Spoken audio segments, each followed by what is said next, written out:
1991. A quiet highway in Maury County, Tennessee.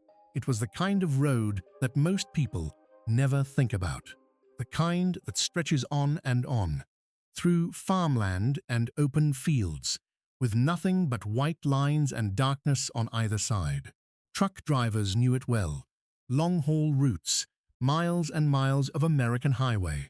The kind of driving that becomes a rhythm, almost automatic. On one particular stretch of that Tennessee road, in the early months of 1991, something happened. A large tractor-trailer rig slowed down. The brakes locked. Skid marks, long, dark, unmistakable, were left on the road surface. And when investigators later examined that stretch of highway, they found the body of a young woman named Pamela McCall in the ditch beside the road. She was 24 years old. She was 24 weeks pregnant. She had been beaten. She had been strangled. Her unborn daughter, a little girl she had already named Angel, died with her. 2 lives, 1 ditch, 1 stretch of Tennessee highway, and a truck driver, whoever he was, who had stopped his rig, gotten out, done what he did, climbed back in, and driven away. Into the dark. Into America. Into 30 years of freedom. I have come across many cases while researching for this channel, but I want to be honest with you. This one stands apart because what Clark Perry Baldwin did was not a single moment of violence. This was a pattern, a calculated, repeated pattern of choosing the most vulnerable, women alone on highways, and then simply driving away. In my view, this places him among the most dangerous criminals I have ever researched. And the most chilling part? Nobody around him had any idea he drove across state lines. He drove through cities and towns. He passed through people's lives without leaving a trace, until the day that investigators pulled his DNA from a shopping cart at Walmart and from the garbage bags he left at the curb outside his home. 30 years, 3 women across 3 states, and a long-haul trucker who thought the road would protect him forever. My name is Stephen, and this is the full story of Clark Perry Baldwin, the long-haul trucker who killed across America, and the 30-year investigation that finally brought him down. Before we get into the investigation, before we talk about DNA and detectives and cold case units, we need to talk about Pamela, because this story is not really about a killer. It is about the people he took from this world.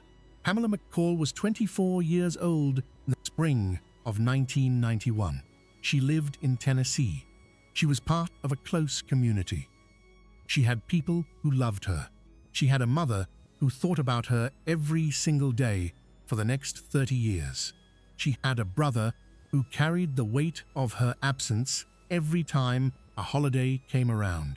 And she had a son, a little boy, who was very young when she died, who grew up having to piece together who his mother was from the memories of others. That is the reality of what a killer takes from the world. Not just the person, not just the life, but every moment that person would have had. Every birthday, every ordinary Tuesday. Every time a child looks up and wants their mother, and she is not there. In the spring of 1991, Pamela was 24 weeks pregnant. She had already named her baby, Angel. She had already begun to imagine the life they would share. The first steps, the first words, the first day of school, none of that happened, because on a Tennessee road, a truck stopped, and a man got out, and Pamela McCall and her unborn daughter Angel never came home. When investigators arrived at the scene, the picture they found told its own story. Those skid marks on the road, the marks of a large tractor-trailer rig, a commercial truck, whose driver had locked up the brakes and stopped. Investigators measured the marks. They analyzed the angle. They concluded that a large commercial vehicle had stopped directly adjacent to where Pamela's body was found. This was not random. This was not a car that happened to pass. This was someone who had stopped deliberately. Someone who knew exactly what they were doing. The cause of death was strangulation. There was evidence of a physical struggle. Pamela had fought, and in fighting back, she had provided investigators with something they would not fully understand the significance of. For decades, she had left behind evidence, male DNA, preserved at the scene, waiting. In 1991, that DNA could not yet identify the killer. But Pamela had given investigators everything they would eventually need. She just had to wait 30 years for the technology to catch up. And here is something that I find truly profound about this case. Baldwin knew what he was doing that night. He knew Pamela could not survive. He believed he had complete control. But what he did not count on was that she would fight back, that in her final moments, she would refuse to simply give in. She scratched, she struggled, she left his DNA on her clothing and at the scene. Baldwin walked away thinking he had won.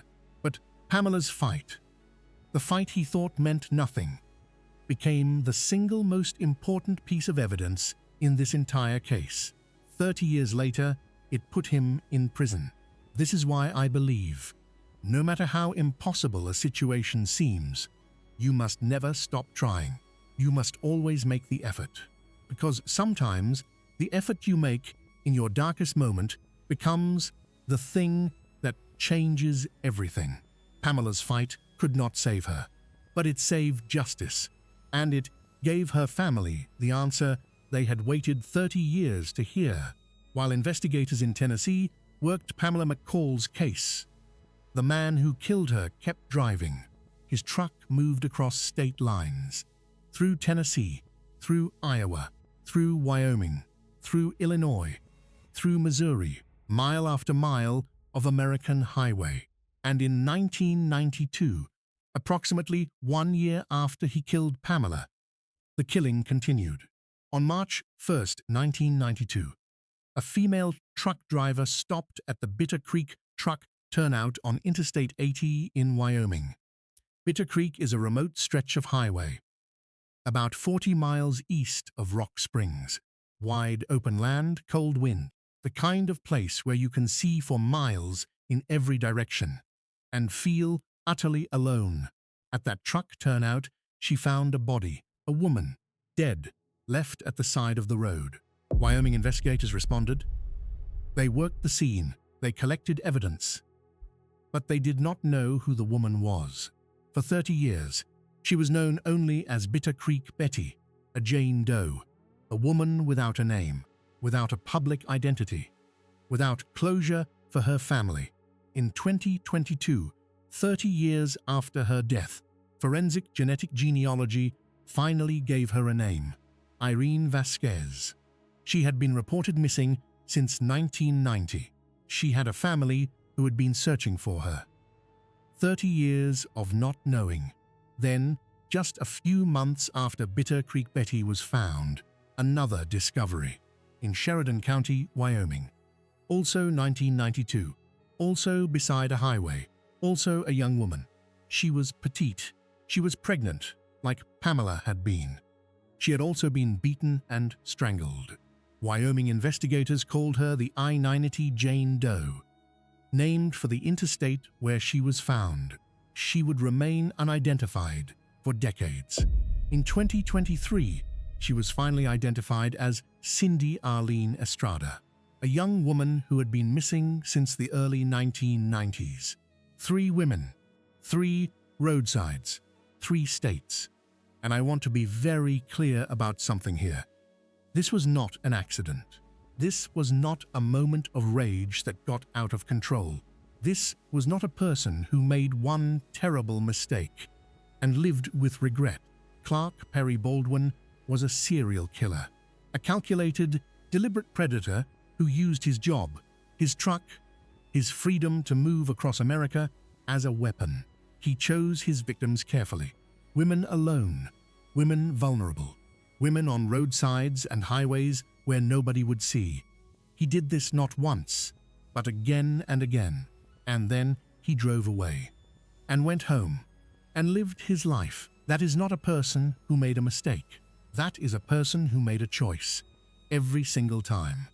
The same signature on each, the same evidence, the same profile, a male DNA profile present at each scene that matched across all three cases. One man had done this. And for most of the 1990s, he was still out there, still driving, still moving, still breathing. In Maury County, Tennessee, Pamela McCall's case file sat in a cabinet. It was reviewed. It was revisited. It was never forgotten. But it went nowhere. The DNA from the scene had been submitted to CODIS, the National Combined DNA Index System, the FBI's database of genetic profiles from convicted criminals. No match. Whoever had killed Pamela had never been convicted of a crime. He was not in any database. He had no criminal record that would have placed his DNA in the system. He had driven through life, decade after decade, completely invisible to law enforcement. In Wyoming, the Jane Doe cases sat similarly cold. Investigators in Sweetwater County and Sheridan County worked their files. They found evidence. They found DNA. They found a pattern, but they had no name. And across states, the investigators did not yet know they were looking for the same man. The 1990s ended. The year 2000 arrived. The 2000s passed. The 2010s arrived. And in Waterloo, Iowa, a man named Perry Baldwin lived quietly. He was a long-haul truck driver. Then he retired. He was known in his community as an ordinary man. He went to church. He went to Walmart. He put his garbage out at the curb on collection day. He had neighbors who knew him, people who passed him on the street and nodded hello. Nobody knew. Nobody suspected. And Pamela McCall's mother, who had spent 30 years waiting for an answer, was running out of time. She had waited through the 90s. She had waited through the 2000s. She had waited through the 2010s. She had never stopped believing that someone, somewhere, would eventually find the man who had taken her daughter. She would be right, but she would not live to see it. And this is the part of this case that I find the hardest to process. Think about what this mother went through. 30 years of waking up every morning, not knowing who had taken her daughter.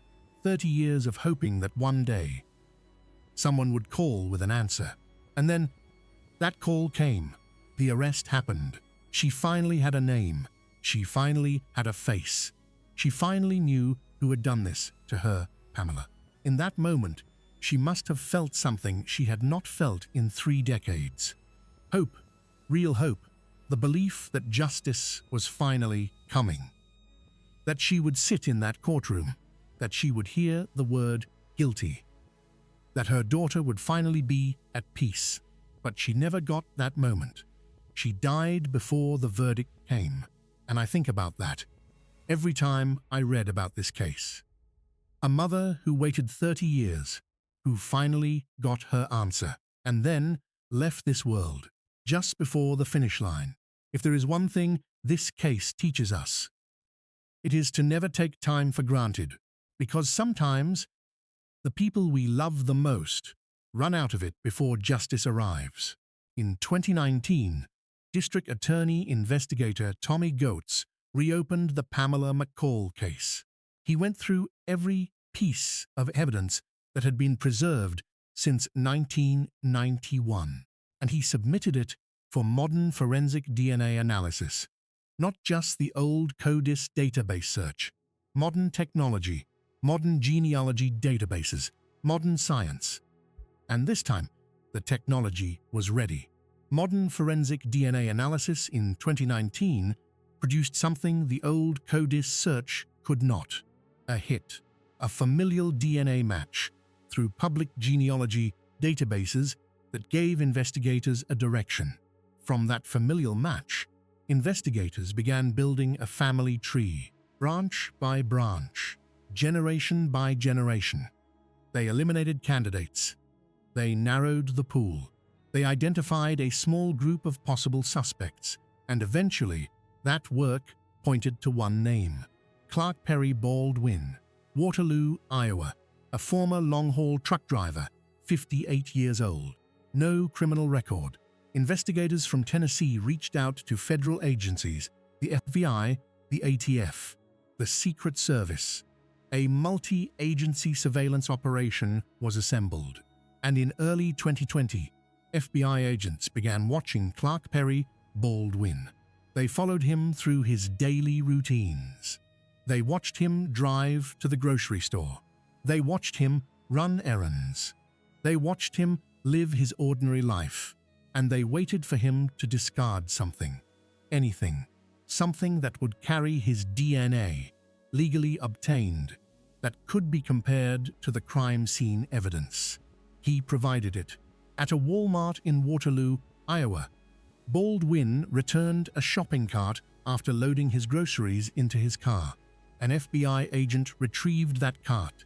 They swabbed the handle, and outside his home on a regular garbage collection day, Clark Perry Baldwin left bags of household trash at the curb. Investigators collected those bags.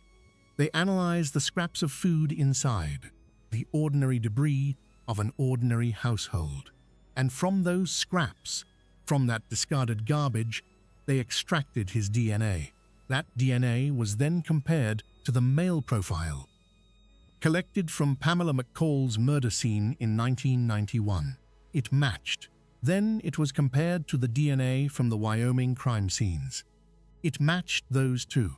3 crime scenes, 3 states, 30 years apart. 1 DNA profile, 1 man. Clark Perry Baldwin. The shopping cart he had leaned on at Walmart. The garbage bags he had left at the curb. The ordinary acts of an ordinary Tuesday had ended 30 years of silence. On May 6, 2020, investigators drove to Waterloo, Iowa. They went to Clark Perry Baldwin's home, and they arrested him. He was 58 years old. Pamela McCall had been 24 and 24 weeks pregnant when he killed her. He had been living freely for 29 years since that night on the Tennessee road. The arrest was coordinated across multiple agencies: Tennessee investigators, Iowa law enforcement, the FBI, the ATF, and the Secret Service. All of them working together to bring one man to justice for crimes committed 3 decades earlier. Baldwin was charged with the first-degree murder of Pamela McCall. He was also charged with the murder of her unborn daughter, Angel. In Wyoming, Sweetwater County and Sheridan County filed charges against him for the murders of the 2 Jane Does, later identified as Irene Vasquez and Cindy Estrada. 3 states, 3 separate murder charges. Baldwin was extradited from Iowa to Maury County, Tennessee, to await trial. In the community of Waterloo, the reaction was disbelief. People who had known Baldwin for years, who had passed him on the street, who had considered him an ordinary neighbor, could not reconcile the man they knew with the charges against him. That is the nature of people who commit crimes and are never caught. They do not carry the crime visibly. They do not announce themselves.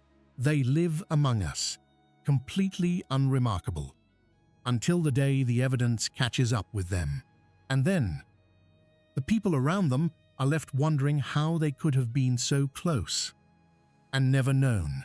The arrest in 2020 should have meant a swift trial. It did not. The COVID-19 pandemic arrived in the spring of 2020, and it disrupted court systems across the entire country. Baldwin's trial was delayed, then delayed again, then delayed again. Year after year, Pamela McCall's family waited. They had already waited 29 years for an arrest. Now they were waiting again, and during that wait, something devastating happened. Pamela's mother died. She had waited 30 years for an arrest. She had finally seen it happen. She had finally heard the name of the man who had taken her daughter. And then, before the trial could conclude, before a jury could say the word guilty, she was gone. She never heard the verdict. That is a detail I find almost impossible to sit with. A mother who spent 3 decades fighting for her daughter, who never stopped believing, who finally saw justice begin to move, and then did not live to see it finish. The trial finally took place in 2025, 34 years after Pamela McCall was killed on that Tennessee road. On May 5, 2025, Clark Perry Baldwin stood trial in Maury County, Tennessee. The prosecution laid out the evidence methodically. The skid marks from 1991, the DNA from the crime scene, the genealogy research, the surveillance, the shopping cart, the garbage bags. 34 years of investigation built into a case that a jury could follow step by step. The defense argued what defenses always argue when the evidence is overwhelming. They challenged the DNA methodology. They questioned the chain of custody. They tried to create doubt. The jury did not find that doubt. After deliberating, they returned a verdict: guilty, first-degree murder of Pamela McCall, and guilty of the murder of Angel, Pamela's unborn daughter. 2 counts, 2 convictions. Clark Perry Baldwin was sentenced to life in prison.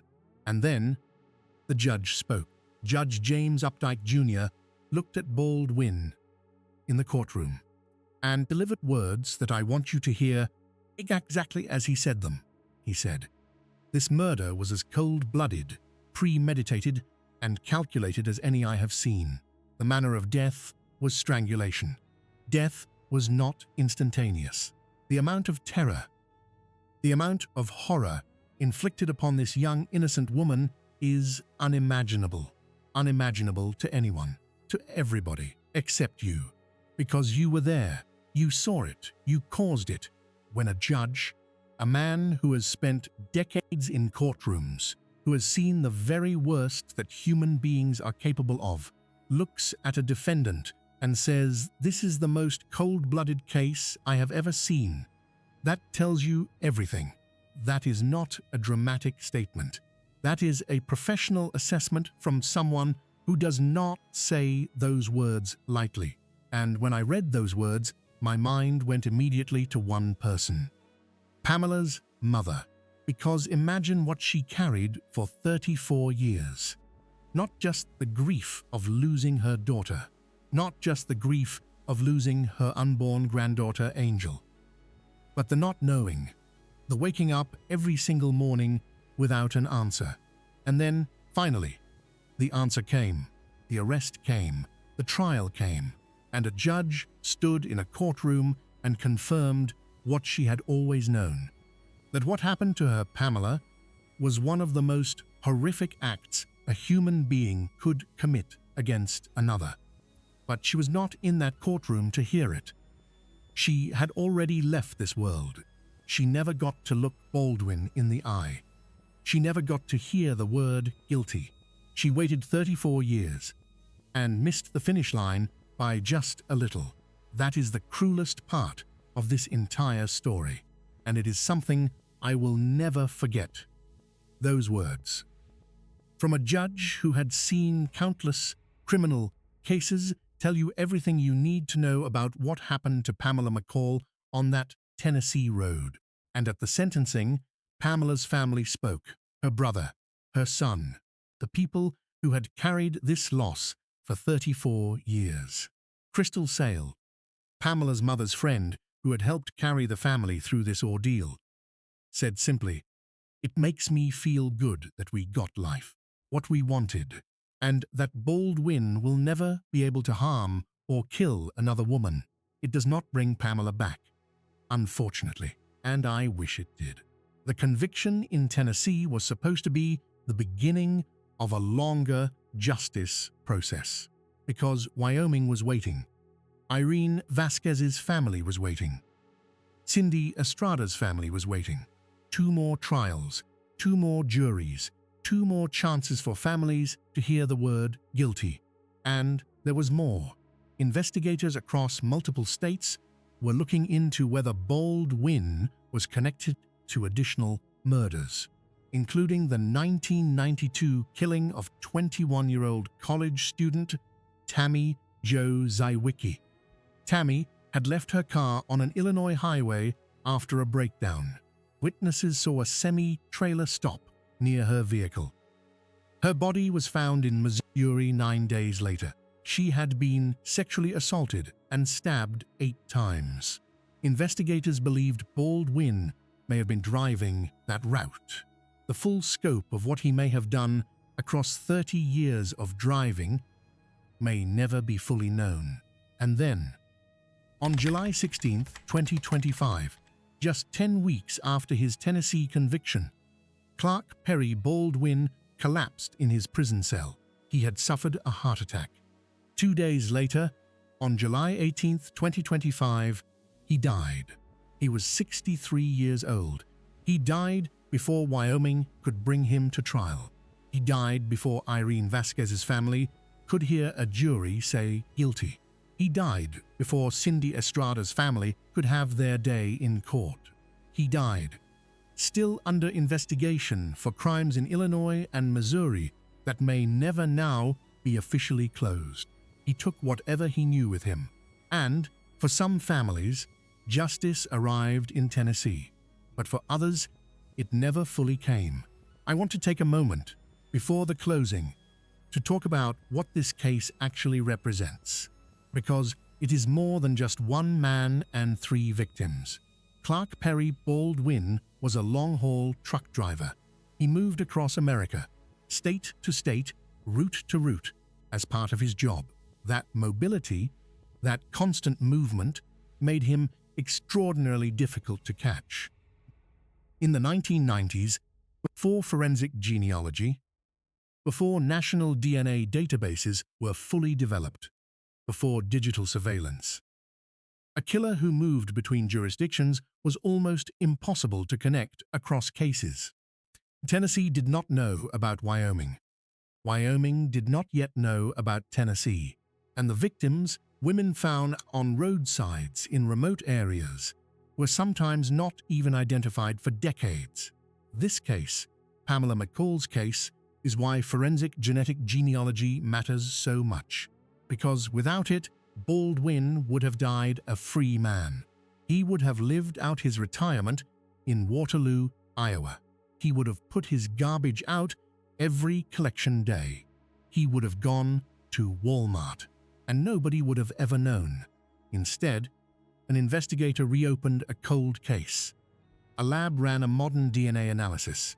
A genealogy database returned a familial match. FBI agents shadowed a man through his daily routine.